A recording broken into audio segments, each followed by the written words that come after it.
저는 여러분들이 눈치채셨을지 모르지만 제 설교의 순서가 이렇게 되어질 때 하나님 나라에 대한 이야기들을 계속 나눠가고 있습니다. 그래서 하나님 나라가 무엇인지 또 하나님 나라의 비전에 대한 이야기. 그래서 이 월드리 드림이 아니라 월드 드림, 또 하나님 나라의 꿈, 비전에 대한 얘기 드렸고요. 또 그 하나님 나라 백성의 정체성에 대한 얘기, 우선순위에 대한 얘기, 또 지난 시간에는 큰 자와 작은 자, 하나님 나라에서 어떤 자가 큰 자고 어떤 사람이 작은 자인지, 또 들어가는 자와 들어가지 못하는 자에 대한 얘기들을 지난 시간까지 드렸습니다. 마태복음 7장 21절에서 27절을 보면요, 들어가지 못하는 자와 들어가는 자에 대한 조금 더 구체적인 이야기들이 나옵니다. 이렇게 성경을 표현하고 있는데요. 나더러 주여 주여 하는 자마다 다 천국에 들어갈 것이 아니요 다만 하늘에 계신 아버지의 뜻대로 행하는 자라야 들어가리라, 이렇게 얘기합니다. 이 얘기는 무슨 얘기냐면 주님을 부르는 자가 아니라 주님의 뜻을 행하는 자가 천국에 들어간다, 예수님 말씀하십니다. 그런가 하면 이어서 22절에는 이렇게 말씀하십니다. 그날에 많은 사람이 나더러 이르되 주여 주여 우리가 주의 이름으로 선지자 노릇하며 주의 이름으로 귀신을 쫓아내며 주의 이름으로 많은 권능을 행하지 아니하였나이까 하리니, 요 얘기를 보면은요, 주님 이름으로 선지자 노릇, 귀신을 내쫓는 일, 또 많은 권능을 행하는 자, 이렇게 얘기했지만 이런 능력을 발휘하는 자가 들어갈 자의 범죄에 있지 않습니다. 다시 바꿔 얘기해서 천국에 들어가는 자는 능력을 발휘하는 자가 아니다, 이렇게 얘기를 예수님께서 하십니다. 또 이어서 그때 내가 그들에게 밝히 말하되 내가 너희를 도무지 알지 못하니 불법을 행하는 자들아 내게서 떠나가라 하리라. 다시 바꾸어 얘기해서 이들은 주님의 이름을 불러 능력을 행했지만 하나님은 그들을 향해서, 예수님은 그들을 향해서 불법을 행하는 자라고, 심지어 나를 떠나가라고까지 이야기합니다. 그리고 이어지는 이야기가 24절에 그러므로 누구든지 나의 이 말을 듣고 행하는 자는 그 집을 반석 위에 지은 지혜로운 사람 같으니 비가 내리고 창수가 나고 바람이 불어 그 집에 부딪히되 무너지지 아니하나니 이는 주추를 반석 위에 놓은 까닭이요, 이렇게 얘기하셔요. 나의 말을 이어서 하시는 말씀은 나의 이 말을 듣고 행하지 아니하는 자는 그 집을 모래 위에 지은 어리석은 사람 같은 일이니 비가 내리고 창수가 나고 바람이 불어 그 집에 부딪힘에 무너져 그 무너짐이 심하니라. 즉 우리가 생각할 때는 능력을 발휘하고 이 땅 가운데서 많은 일을 한 사람이 천국에 합당한 자라고 생각하는데 예수님의 기준은 달랐다는 거죠. 능력이 아니라 그 모든 행위가, 능력이 무엇에 근거했느냐가 예수님이 판단하는 기준이라는 거예요. 다시 바꿔 얘기한다면 아버지의 뜻, 이 아버지의 뜻이 의미하는 것은 예수님께서 말씀하신 비유에 따르면 반석을 의미하는 것이고, 이 반석이라는 것은 예수님 자신, 조금 더 풀어 얘기한다면 예수님의 말씀에 의한 구원, 말씀에 근거한 자가 하나님 나라에 들어가는 자라 예수님은 그렇게 규정하고 있다는 것입니다. 구원은 예수 그리스도의 말씀에 순종함으로 얻어진다, 이렇게 정리할 수 있습니다. 그리고 나서 다시 7장이 지나 8장으로 와서는 한 나병 환자의 이야기가 또 계속됩니다. 한 나병 환자가 예수님께 나와서 절하면서 이야기합니다. 주여, 여기도 이렇게 표현하죠. 원하시면 저를 깨끗하게 하실 수 있나이다. 그러니까 지금 이 나병 환자의 구함은 나를 깨끗하게 해주세요에 대한 간언이 아니라 오히려 그 근거가 깨끗함을 받고자 하는 나에게 있는 게 아니라 당신이 원하시면, 다시 바꿔 얘기해서 예수님이 원하시면 이렇게 표현합니다. 이 얘기는 뭐냐면 내가 깨끗하게 되는 것은 나의 소원, 나의 신념, 나의 열심으로 되어지는 게 아니라 당신의 뜻에 의해서 깨끗하게 될 수 있습니다 하는 그 믿음을 보이는 거죠. 그래서 그랬을 때 예수께서 손을 내밀어 그에게 대시며 이르되 내가 원하노니 하고 얘기했습니다. 이 나병 환자가 우리 여기서 많이 이렇게 표현하는 경우가 있어요.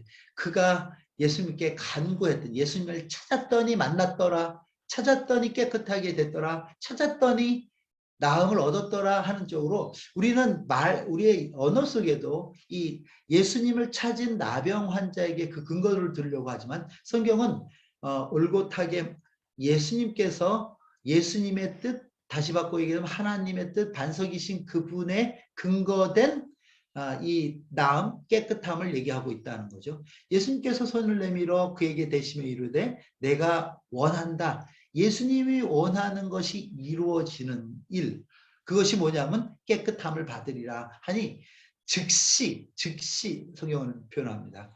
그의 병이 깨끗하여진지라 이렇게 얘기하고요. 그 다음에 이어지는 얘기는 가서 제사장에게 보이라 이 얘기를 하십니다. 이 얘기는 우리의 대제사장 되시는 예수님께서 세상의 질병을 치유하실 뿐만 아니라 깨끗하게 하시는 분이라는 것, 또 이 세상의 모든 질병을 말씀으로 다스리고 통치하시는 분이라는 것을 요 짧은 에피소드를 통해서 우리에게 가르쳐주고 있습니다.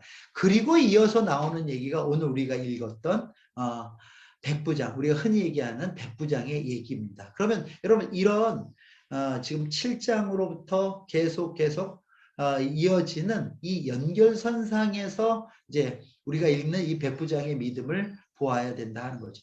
우리는 종래에 그냥 백부장의 믿음 하면 그가 예수님에게 자기 하인의 참 이런 설교 저도 간혹 들었던 것 같아요.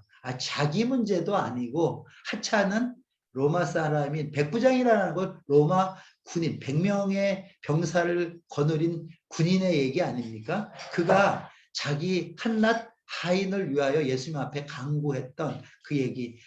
그래서 우리도 작은 소자라도 잘 돕고 해야 된다는 인본주의적인 해석들을 우리가 종종 볼 수 있는 그런 본문의 말씀이기도 합니다. 그런데 한번 이 말씀도 잘 보면 이 말씀의 중요한 그 어떤 포인트는요. 하인이 병을 낫다 안 낫다 이전에 예수님께서 하시는 칭찬의 이야기가 있더라는 거예요. 여러분 예수님은요. 이 땅에 계실 때 우리 제자들 혹은 그를 따르던 사람들의 능력을 칭찬하신 적이 없어요. 그렇죠? 혹은 그들의 어떤 행동에 대한 칭찬이 없어요. 근데 예수님께서 늘 칭찬하셨던 그 포인트는 뭐냐면 믿음이었어요. 믿음만을 칭찬하셨던 것 같아요. 믿음이 뭐길래 예수님 믿음만 칭찬하셨을까 하는 생각을 해봐요. 또한 예수님이 꾸짖을 때 제자들한테 야, 그 정도 병은 니네들이 고쳐야지. 아니 그 귀신도 너 몸 물리치니? 하고 능력 발휘하지 못하는 제자들을 꾸짖지 않으셨거든요. 근데 꾸짖으실 때 그 포인트도 보면은 뭐냐면 믿음으로 꾸짖으셨어요. 믿음 없음을 보시고 꾸짖어 이르시되 성경은 늘 믿음 없는 것에 대해서 꾸짖으셔. 예수님의 그 우리 사람 인간을 보는 그 관점은 그 사람이 가지고 있는 재산의 많고 적음이나 그 사람의 지위의 고하나 혹은 그 사람이 드러내는 능력의 내용 이런 게 아니었다는 거예요. 오로지 믿음만을 칭찬하시고 오로지 믿음만을 꾸짖으셨어요. 왜 그러냐 하면 이 믿음이 하나님 나라를 보는 눈이기 때문에 그래요. 이 믿음을 통해서 우리는 하나님 나라를 바라볼 수 있고요. 예수 그리스도를 바라볼 수 있고요. 사실 믿음이라는 얘기는요. 이미 이루어진 것들을 믿는 게 아니에요. 그거는 팩트죠. 팩트에 대한 것을 우리가 아는 거든요. 믿음이라 하지 않습니다. 믿음은 보이지 않는 것들의 실상이다 이렇게 얘기해요. 우리가 보지 못하지만 그 보지 못하는 것을 보는 눈이 있다는 거예요. 우리가 지금 당장 하나님 나라를 보지 못하지만 하나님 나라를 보는 눈이 있어요. 그게 뭐예요? 그게 바로 믿음이라는 거예요. 또 우리가 지금 예수 그리스도를 하나님 아버지를 우리가 볼 수 없지만 우리가 하나님 아버지를 인지하고 하나님 아버지를 볼 수 있는 눈이 있는데 그게 바로 믿음이라는 거예요. 그러니까 믿음 없이는 하나님을 볼 수 없는 거예요. 예수님을 볼 수 없는 거예요. 예수님을 예수님으로 볼 수 없는 거예요. 예수님을 그리스도로, 예수님을 주로 볼 수 없는 거예요. 그렇기 때문에 이 믿음 없는 일은 죽는 일이에요. 그렇기 때문에 믿음 없음에 대해서 꾸짖으시는 거고, 믿음이 있는 이 일은 하나님 아버지 예수 그리스도뿐만 아니라 그가 행하시는 이 땅 가운데 많은 일을 볼 수 있는 눈이에요. 뿐만 아니라 우리가 아직 그 나라에 온전히 이르지는 않았지만 이 나라에서도 이 땅에서도 우리가 다 이 땅에 두 발을 대며 살면서도 하나님 나라를 꿈꾸고 그 하나님 향해서 나아갈 수 있는 그 근거가 되는 게 믿음이라는 거예요. 우리는 하나님 나라를 어떻게 우리가 봐요? 볼 수 없잖아요. 그런데 믿음을 통해서 그 나라를 보고 그 하나님 나라, 우리가 지향하는 그 지향점을 향해서 뚜벅뚜벅뚜벅 걸어갈 수 있다는 거죠. 그러니까 예수께서 믿음에 대해서 믿음을 가지고 우리를 평가하시는 것은 우리로 하여금 이 땅에서도 그 나라를 누리고 그 나라를 살라 하는 얘기죠. 그렇기 때문에 하나님 우리가 믿음에 대한 이 얘기는 예수님께서 우리를 바라보시는 근거이기도 하고 우리를 평가하시는 기준이기도 하다는 것을 여러분 기억하시기를 바랍니다. 오늘 말씀을 제가 한 절씩 읽어가면서 여러분하고 나누겠습니다. 예수께서 가버나움에 들어가시니 한 백부장이 나와 간구하여 이르되 주여 내 하인이 중풍병으로 집에 누워 몹시 괴로워하나이다. 지금 백부장 자신의 문제라기보다는 중풍병에 걸린 하인의 문제로 예수님께 간구합니다. 이르시되 예수님께서 다시 그 간구에 답하십니다. 내가 가서 고쳐주리라. 여기까지는 아주 평이한 대화죠. 예수님께 구했으니까 예수님이 가겠다는 거 너무 감사한 응답 아니겠습니다. 그런데 이 백부장이 거기서 나섭니다. 이렇게 얘기하죠. 백부장이 대답하여 이르되 주여 내 집에 들어오심을 내가 감당하지 못하겠사오니, 이 얘기는 지금 백부장 입장에서 한낱 유대인에 불과한 예수 그리스도에 대한 예수 그리스도를 바라보는 시각, 그를 대하는 태도가 달랐다는 거예요. 제가 이전 설교를 통해서 우리가 하나님 나라에 들어가는 자와 죄송합니다. 하나님 나라에서 큰 자와 작은 자의 차이는 하나님 혹은 하나님의 말씀을 대하는 태도로 결정된다 하는 얘기를 이미 드렸습니다. 그렇다고 할 때 이 태도에 의한다면 지금 이 백부장이 예수님을 바라보는 것은 자기가 점령하고 있는 그 나라의 점령 속에 있는 백성으로 그를 바라보지 않는 거예요. 유대인의 한 사람을 바라보는 게 아니라 무엇인지 모르지만 로마인인 자신이, 백부장인 자신이 감당치 못하는 자로 보고 있다는 거죠. 그를 대하는 태도 자체가요. 또 뿐만 아니라 그를 향해서 어떻게 보면은요, 주인은요, 이 시대 주인은 백부장일 수 있습니다. 왜냐하면 로마가 점령 국가니까요. 점령 국가에 속해 있는 모든 나라의 백성은 그 나라의 노예예요. 근데 그를 향해서 노예, 종을 향해서 주라 표현합니다.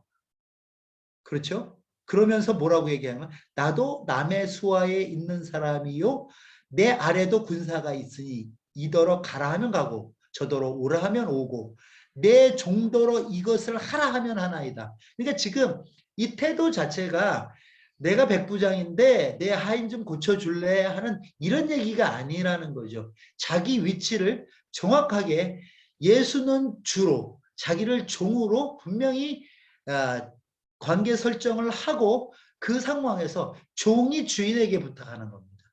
어떻게 보면요, 그 당시의 시대의 상황으로 보면 전혀 맞지 않는 얘기입니다.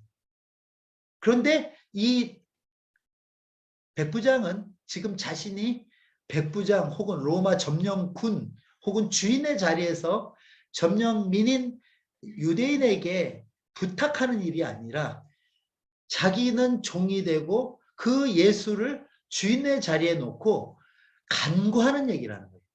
여러분 이게 굉장히 중요한 포인트다 이런 얘기예요. 무슨 얘기냐면 우리가 하나님 앞에 기도하는 태도가 여기에 있다는 거죠. 우리 많은 경우에 기도도 교만스러울 때가 있어요. 기도도 교만할 때가 많다는 거예요. 아, 하나님 뭐 안 들어주시면 내가 손해입니까? 하나님 손해지. 뭐 이런 식의 표현을 하는 분들도 저는 간혹 봤습니다. 근데 그런 얘기가 아닌 거예요. 종이 납작하게 주님 앞에 엎드려서 주인에게 간구하는 얘기예요. 그러니까 이 얘기는 무슨 얘기냐면 믿음이란 얘기로 이것이 다시 예수님의 입을 통해서 해석되어지는데 믿음은 관계인 것이요. 간구의 내용이 믿음이 아니라 그와 나와의 관계가 믿음이라는 거예요. 이 믿음의 관계는 너와 나 이런 관계가 아니라 예수는 그리스도시요 살아계신 하나님의 아들입니다 하는 그 고백 위에 반석 위에 세워진 관계가 바로 믿음이라는 거예요. 그것에 대한 인정함이 있는 자가 그에게 간구하게 되고요. 그 간구를 통해서 그 간구함이 이루어지는 게 우리의 삶이라는 거예요. 내가 그것을 얼마나 간절하게 바랬는지 또 얼마나 거기에 치성을 들였는지 이거에 준하는 열매의 얘기가 기도의 응답의 얘기가 아니라는 거죠. 그 관계가 지금 어떻게 설정되어 있느냐 하는 거죠. 저도 자녀들이 넷이 있습니다. 그 다음에 저도 위로는 아버지가 있어요. 저희 아버지 지금 여기 들어와 계신지 모르는데 욕을 해야 되는데 하여간 저는 제가 아버님이 이제 80쯤 이렇게 나이가 많이 들고 나서 제가 그런 생각을 했어요. 그때 깨달았어요. 어렸을 때 몰랐는데 아버님이 나한테 무엇을 하시려고 하는 얘기가 앞으로 내가 살아가면서 얼마나 더 몇 번 얘기할까 이렇게 생각해 보면 제가 선교사로 외국에 오래 나와 있었기 때문에 아버님이 저한테 뭐 저가 자라나갈 때도 그랬지만 이거를 이렇게 해라 저렇게 해라 할 일이 그렇게 크지 않습니다. 그렇기 때문에 저는 어떤 결정을 했냐면 아버지가 뭐라고 얘기하든지 그냥 무조건 네 하자 하는 결정을 어느 순간 했어요. 그런데 제 개인적으로 뭐 시간이 없으니까 다 얘기할 수는 없지만 그게 옳으냐 그르냐를 떠나서 제가 순종했을 때 제게 오는 은혜는요. 제가 이 땅에서 얻을 수 있는 그런 것들이 아니었어요. 그렇게 순종하는 것 자체가 제게 은혜였어요. 그러면서 하나님하고 나와의 관계도 그런 거예요. 근데 그 순종함은 무엇에 근거한 순종함이었냐면 이런 거예요. 내가 때로는 이해하지 못할 얘기를 하실 때도 많으셔요. 그런데 내가 이해하지 못하지만 아버지께서 나에게 이런 얘기를 하시는 것은 아버지가 내가 이해하지 못하는 그 무언가가 있기 때문에 그렇다는 아버지에 대한 리스펙트예요. 존경이었어요. 이게 아버지와 나와의 관계를 지속해 가더라고요. 이루어 가더라고요. 제가 구체적으로 저희 아이들의 이름을 호명하면 10,000원씩을 줘야 되기 때문에 뭉뚱그리겠습니다. 제 아이들에게 제가 무언가 얘기할 때 따지고 들 때가 있어요. 아이들이 막 따지고 들 때가 있는가 하면 또 그냥 뭐 들어줄 때가 있어요. 그럴 때 내가 따지고 들을 때 저희 아이들한테 간혹 하는 얘기가 이런 얘기를 해요. 뭐냐면 야 네가 지금 하는 그 태도는 있잖아. 아빠한테 무엇을 구하는 자의 태도가 아니야. 네 친구들하고는 그런 식의 언어의 태도, 용어 사용에도 관계없지만 그건 아빠한테 할 태도는 아니지. 이런 얘기를 간혹 할 때가 있어요. 무슨 얘기냐면 아빠인 나도 자녀와의 관계 속에서 그 관계를 저희는 그 관계를 인정하고 그 다음에 그 요구를 들어주고 아니고를 결정하지 단순히 그 요구가 합당한지 안 한지 얼마나 그것에 대해서 간절히 나한테 부르짖는지를 따져서 해주고 안 해주고를 결정하지 않는다는 거예요. 내가 아버지로서 해줄 수 있는 건 해주죠. 그런데 내가 아버지가 아닌 다른 역할로서 그걸 해달라? 자기의 욕구를 채워달라? 그것이 망하는 길이라고 생각한다면 제 생각에 제 아이를 내가 해주는 어떤 것 때문에 망하게 하지는 않으려고 하는 게 부모의 마음이거든요.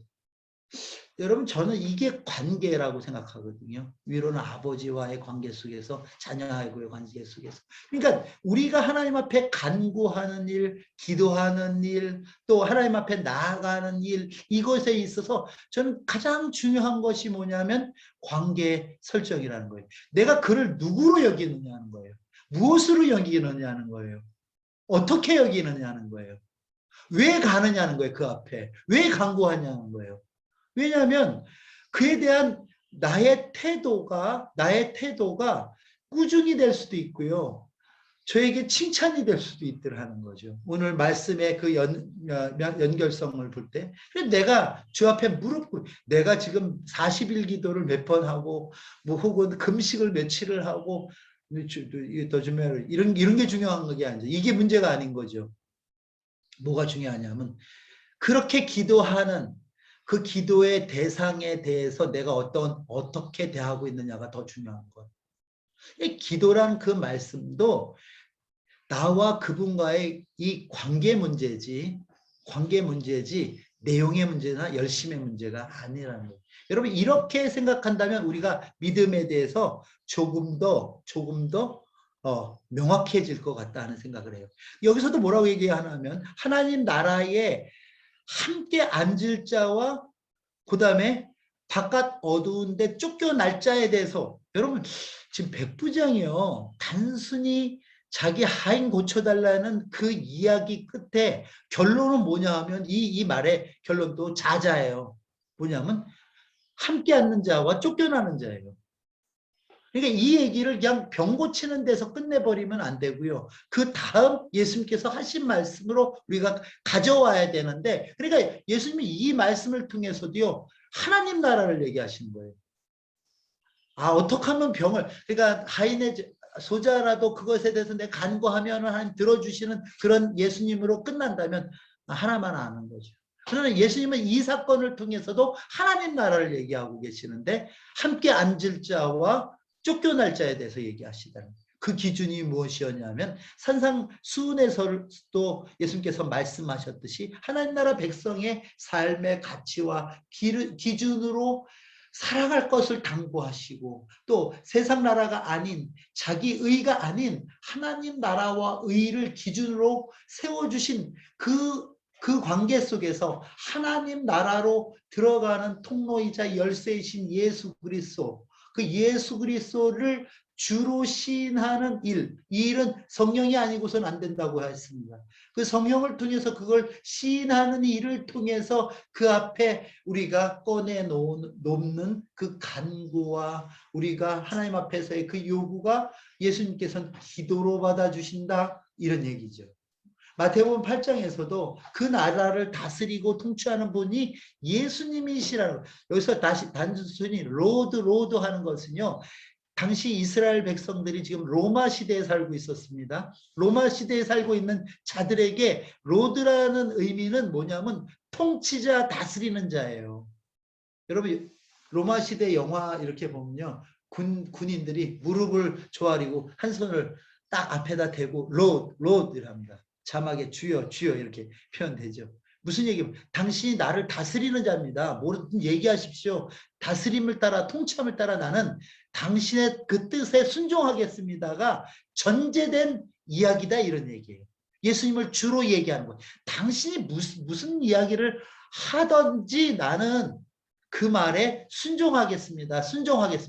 다시 표현한다면 자기 포기를 전제한 얘기가 바로 로드 이런 얘기입니다. 내가 예수를 주님으로 부른다는 것은 나는 종입니다. 나는 포기되었습니다. 나는 아무것도 아닙니다가 전제된 얘기예요. 근데 이 시대 종들이 너무 교만해. 종 같지가 않아요. 자기들이 주인의 위치에서 예수님을 불리려고 해요.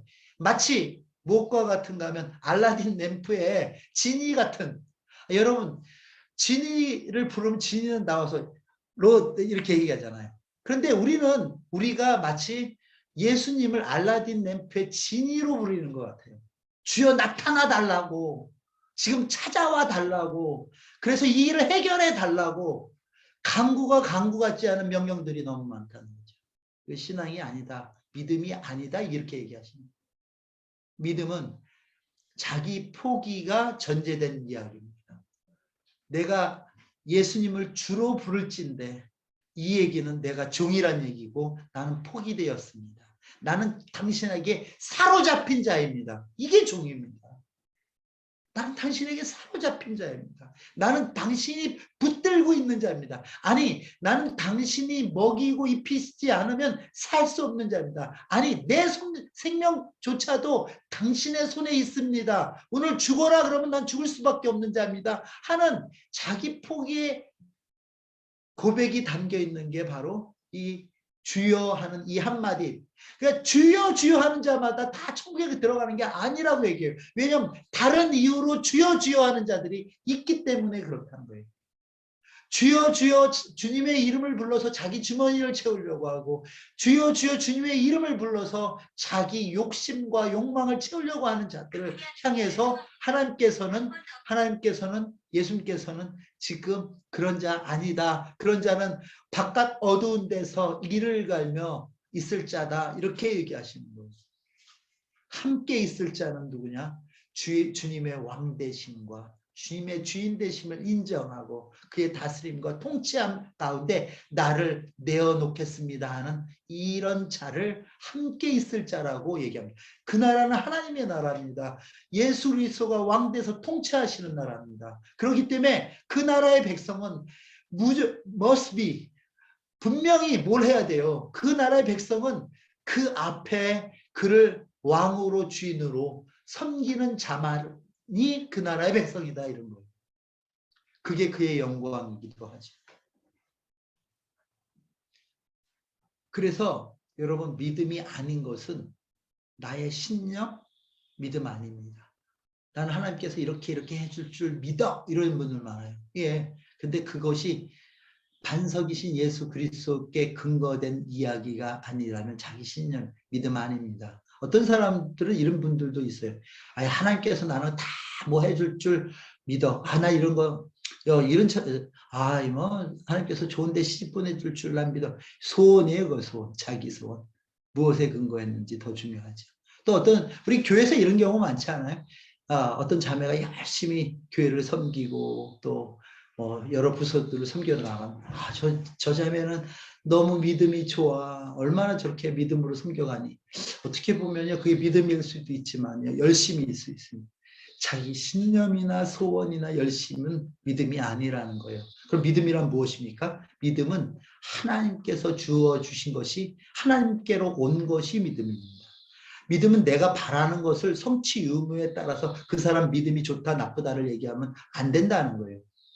그 사람이 드러내는 능력의 어떤 수준을 가지고 그 사람 믿음이 좋으셔서 뭐 이런 얘기하면 안 된다는 거예요. 성경에서 어디서 그걸 믿음으로 보지 않았기 때문이죠. 그런 믿음은 뭐냐? 그 믿음의 대상과의 관계에 있어서 그것을 믿음이라 한다는 것입니다. 여러분, 예수님은 유대인들이 바라고 기다렸던 이스라엘을 독립할 영웅이 아니었습니다. 이분은 하나님 나라 회복을 위해서 이 땅에 오신 메시아였어요. 그래서 그의 사역과 삶, 말씀을 통해서 그걸 드러내십니다. 당시 유대인들이 생각하는 부정의 대명사가 있죠. 나병 환자. 지금 8장을 시작하면서 나왔던 나병 환자. 또 당시 유대인이 부정의 대상이었던 이방인들. 어떤 유대인 랍비에게 어떤 어린아이가 물었어요.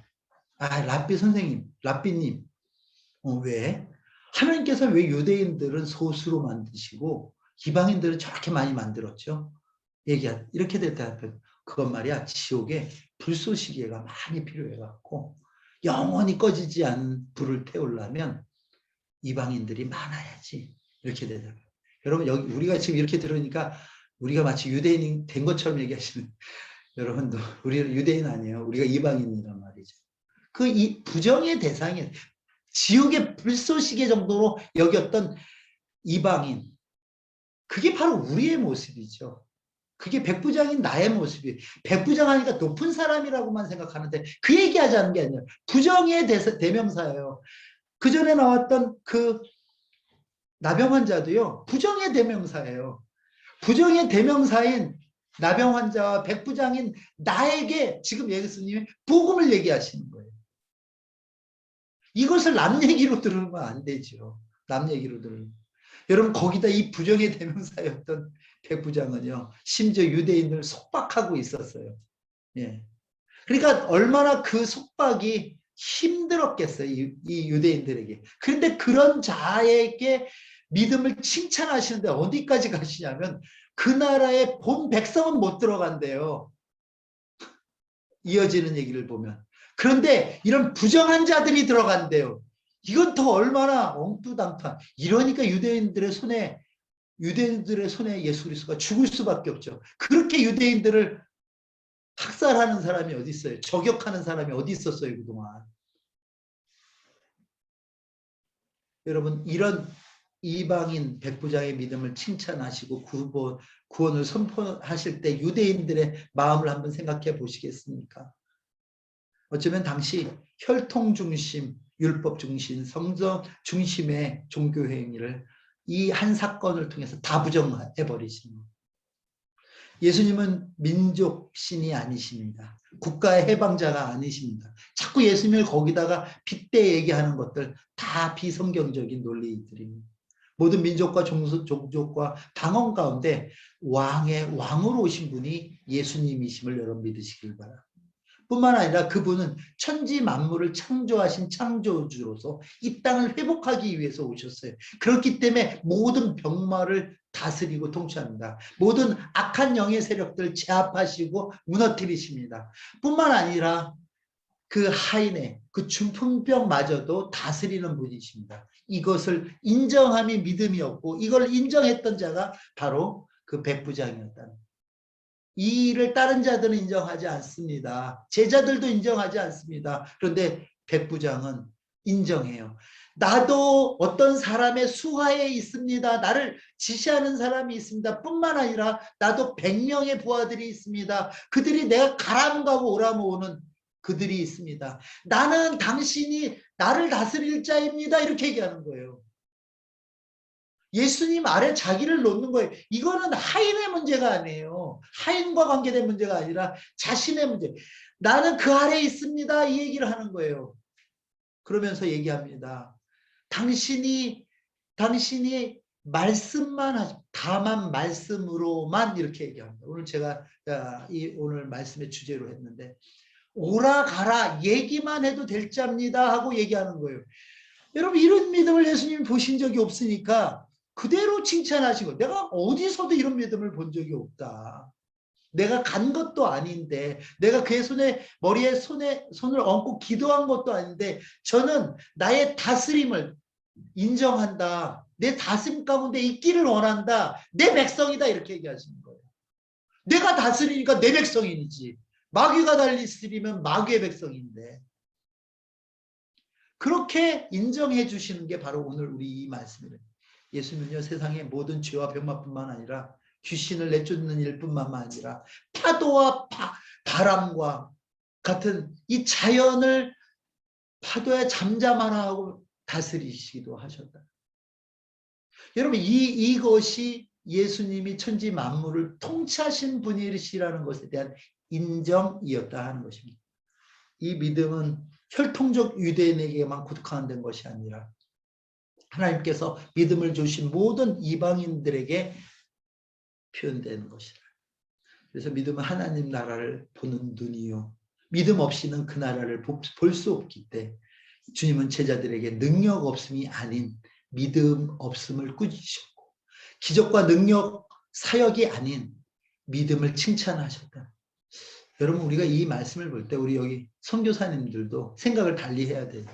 우리가 해놓은 사역으로 칭찬받을 것, 이것에 대해서 여러분 기대 안 하셔도 좋습니다. 우리가 해놓은 걸로 칭찬 못 받습니다. 그런데 여러분들이 주님을 대한 태도로 칭찬받습니다. 혹은 그걸로 꾸중을 받고 꾸중을 얻습니다. 많은 일을 하는 게 중요한 게 아니에요. 많은 사역을 하는 게 중요한 게 아니에요. 저도 30년 동안 선교사 소리 듣고 살았어요. 근데 제 안에서 참 부끄러운 순간들이 많아요. 지난 30년을 안식년을 하며 돌아볼 때 부끄러운 게 너무 많아요. 내가 내 이름을 드러내기 위해서 한 적이 많았어요. 내가 이 정도 됐으면 제 경험과 제 능력을 근거로 일했던 거 다 그거 쓰레기, 다 그거 의미 없는 일이에요. 아니 의미 없고 끝났으면 좋겠는데 그게 저에게 가장 치욕적인 부끄러움은 남들이 나에게 뭐라고 했던 게 부끄러움이 아니라 내가 주님 없이 한 일이 부끄러웠다. 그 앞에 섰을 때 그게 걱정이 돼요.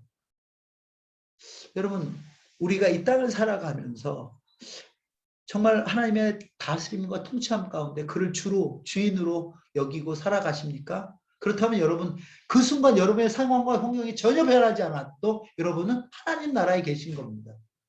통치가 그의 통치 속에 있으니까. 그런데 아무리 내가 많은 것을 누리고 많은 것 재산을 갖고 높은 지에 올라간다 할지라도 내 주인이 그분인지를 모르고 이루어진 거라면 그것이 부끄러움이 될 것입니다. 주님 아닌 것으로 얻어진 것이 있다면 그것이 부끄러움이 될 것입니다. 하나님 나라는 죽어서 가는 장소적 개념이 아니라 그의 통치하심과 다스림, 이것이 하나님 나라를 정하는 그 근거이기 때문에 그렇다 하는 것입니다. 하나님 나라는 이미 예수 그리스도를 통해서 우리 가운데 임하여 와 있습니다. 우리를 구원하신 하나님의 믿음의 예수님을 믿는 그 믿음이 우리 가운데 이미 있기 때문에 그 나라가 내 속에 경험되어지고 누려지고 이제 완성되어져 가고 있다는 것을 우리가 잊지 마시길 바랍니다. 예수님께서 이 땅에 계실 때 오로지 믿음만 보시고 칭찬하셨던 것처럼 주님이 우리에게 찾으시는 것은 믿음이라 하는 것을 여러분 기억하시기를 바랍니다. 여러분 그럼 이 믿음, 주님께 내어놓는 이 믿음은 어떤 것일까요? 여러분 이 믿음이 어떻게 내 삶 속에서 표현될까요? 이 믿음은 포기로 표현됩니다. 자기 포기로 표현됩니다. 점령군 로마인 장군 백부장인 고넬료가 죄송합니다. 백부장이 예수님께 주여 하는 이 얘기는 자기 신분을 버린 얘기입니다. 주의를 버린 얘기입니다. 이 포기로부터 시작됩니다. 백부장이 대답하여 이르되 8절입니다. 주여 내 집에 들어오심을 나는 감당하지 못하겠사오니 다만 말씀만 하옵소서. 그러면 내 하인이 낫겠사오나이다.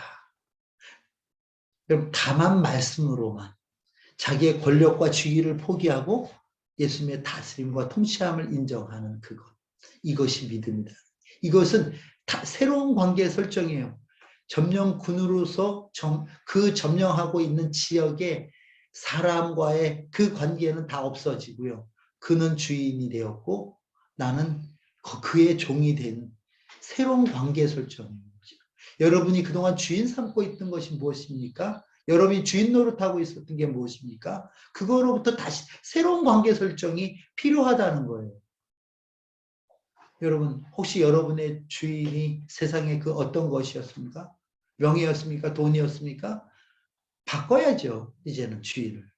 여러분 초기 크리스찬들의 정체성은 주인을 바꾼 자들.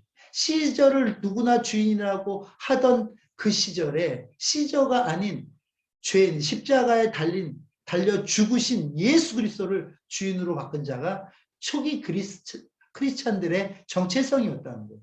그렇다면 여러분들에게도 동일하게 줍니다. 여러분 혹시 남편을 주인으로 여기십니까? 예, 그건 잘하시는 겁니다. 아내를 주인으로 여기 잘못하는 겁니다. 무엇을 주인으로 삼고 나를 고용한 고용주를 주인으로 여깁니까? 그 모든 관계에 있어서 예수 그리스도가 주인됨을 통한 그 관계가 새롭게 설정되어야 된다는 것이죠. 예수님은요, 백부장의 그 고백을 받으시고 칭찬했던 것처럼 하나님은 우리의 믿음을 보고 칭찬하시고 우리에게 취하시는 것은 오로지 우리의 고백뿐임을 여러분 기억하십시오. 저는 제가 이제 하나님 나라에 대한 이 이야기들이 끝나면 그 다음에는 그 믿음의 고백에 대한 얘기들을 여러분하고 기회 될 때마다 또 나누기를 원합니다. 성경에 너무 멋있는 믿음의 고백이 있어요. 근데 놀라운 건 뭐냐면요. 예수님, 하나님은 그 고백만을 받으셨어요. 여러분, 아브라함이 이삭을 드렸는 줄 아세요? 우리는 이삭 드렸다고 그러는데 이삭 안 죽었어요, 여러분. 아브라함의 고백만이 있었어요. 하나님께서 이삭 바치라고 할 때 이삭은 아무것도 모르고 쫓아갑니다. 아브라함은요, 그 이삭을 데리고 갑니다. 아들이 물어요. 아빠, 근데 오늘은 왜 헌금 안 갖고 가? 이렇게 얘기해요. 그렇죠. 헌금 안 갖고 가는 거죠. 우리식으로 얘기하면. 그때 이렇게 얘기해요. 오늘은 네가 헌금이야 이러지 않았어요. 너 잡아들이래 이러지 않아요. 이게 팩트죠. 그게 팩트인데 그는 믿음의 고백을 합니다. 뭐라고 해요? 하나님이 받으시는 것은 하나님이 준비하셔 이렇게 얘기합니다. 나중에 그게 여호와 이레라는 것으로 우리에게 이야기해요. 여호와 이레는 내 필요를 채우시는 하나님이 아니에요. 정말 무식한 얘기지만 안 했으면 좋겠어요. 내 필요를 채우시는 게 아니라 하나님이 받으실 것은 하나님이 준비하신다 이거예요. 그러니까 근데 어떻게 됐습니까? 하나님 뭘 받았습니까? 아브라함이 준비한 이삭을 받았습니까? 하나님이 준비한 양을 받으셨습니까? 아브라함의 고백, 그 말을 액면 그대로, 문자 그대로 받으셨어요. 그래서 그렇게 그래서 구약의 하나님이 우리에게 늘 하시는 얘기, 내 귀에 들린 대로 행하리라 이렇게 얘기하죠. 그러니까 우리가 입술의 고백이 얼마나 중요한지. 모세는요, 장수 중에 장수지만, 죄송합니다. 모세는 율법. 근데 율법을 여러분 하나님께 받아 적었던 자죠. 이 모든 율법의 근본, 이 재판의 주인이 하나님을 고백합니다. 장수 중에 장수였던 다윗은요, 전쟁의 승패가 내 용맹함이나 기병의 말과 그 군인의 수에 있지 않다고 고백합니다. 하나님 손에 있다고 고백합니다. 여호와서는 어땠고요? 마찬가지예요. 그래서 오늘 너희가 믿을 신을 택하라 이렇게 얘기하잖아요. 나와 내 집은 여호와 섬기겠다 얘기하는 게 여호와의 고백이야. 여호수아. 갈렙은요. 이 산지를 내게 달라고요. 그건 내가 80쯤 되고 그동안 전쟁에 많은 경험이 있어서 산지라도 내가 이기겠다. 이런 얘기 아니잖아요. 혹시라도 주께서 나와 함께 하시 하나님에 대한 가능성에 대한 기대, 고백 아닙니까? 혹시라도 하나님께서 나와 함께 하시면 내가 그 땅의 거민을 물리치겠다는 하나님에 대한 기대예요. 여러분 등등 성경의 많은 인물들은 하나님 앞에 하나님을 바로 알고 그에 대한 바른 믿음의 고백을 통해서 하나님 앞에 하나님의 사람이라 인정받으며 이 땅에서도 하나님 나라를 누렸듯이 우리가 이 땅을 살아가면서 우리 입으로 하나님을 시인함으로 그 나라를 살아가는 것, 그 고백으로 그 나라에 들어가는 것이 우리의 정체성입니다. 누가 하나님 나라에 함께할 자입니까? 이 고백이 있는 자들이죠. 누가 밖에서 일을 갈면서 쫓겨날 자입니까? 이 고백이 없는 자라는 것을 여러분 기억하시고 저와 여러분이 주 앞에 이 고백으로 하루하루를 살아가길 주의 이름으로 축원합니다. 말씀 마치